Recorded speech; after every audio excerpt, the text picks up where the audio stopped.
رحیم آقا علیہ السلام کے زمانے کا واقعہ ہے۔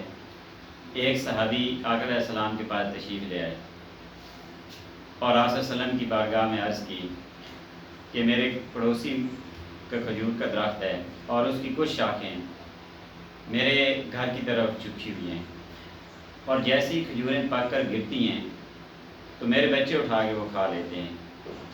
حالانکہ بچے وہ شاخ سے توڑتے نہیں ہیں، اور بچوں کو کئی بار سمجھایا بھی ہے کہ جو گر جائیں ان کو بھی نہ کھایا کر، لیکن چھوٹے بچے ہیں وہ پھر بھی جو گر جاتی ہیں نا گھر کے اندر، ہمارے گھر کے اندر، تو وہ کھا لیتے ہیں۔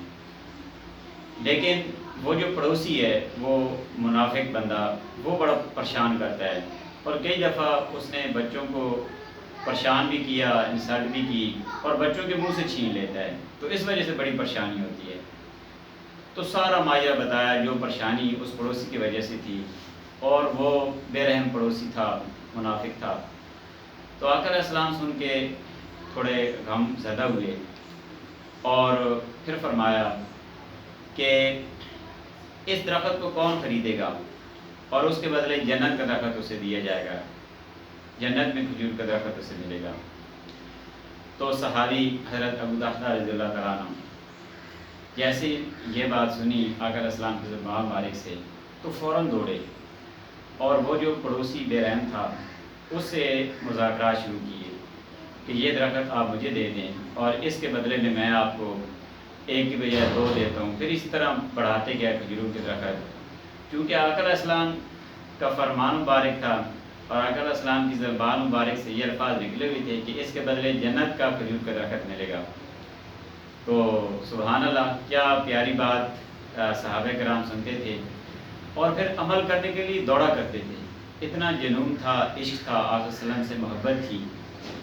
تو سودا کرتے کرتے، ڈیل کرتے کرتے 700 کھجوروں کے درخت کا سودا کر ڈالا۔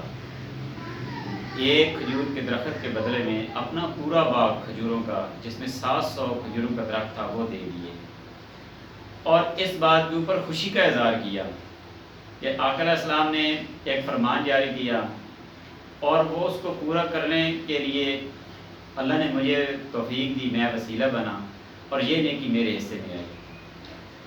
تو بہت سارے سبق ملتے ہیں کہ ہمیں بلا وجہ کسی کو پریشان نہیں کرنا چاہیے، پڑوسیوں سے اچھا سلوک کرنا چاہیے، آقا علیہ السلام کی اطاعت ہمیشہ کرنی چاہیے۔ آقا علیہ السلام سے محبت کا اظہار تو ہم کرتے ہیں، آقا علیہ السلام کے جو فرمان ہیں ان کے اوپر ہم نے پابندی کرنی ہے، بچوں کے اوپر شفقت کرنی چاہیے۔ اگر کوئی چیز اس طرح کی ہم تقسیم کر دیتے ہیں، صدقہ خیرات ہو جاتی ہے، تو اس کا اللہ پاک اجر دیتے ہیں۔ تو ہمیں اچھی باتوں کے اوپر عمل کرنا چاہیے۔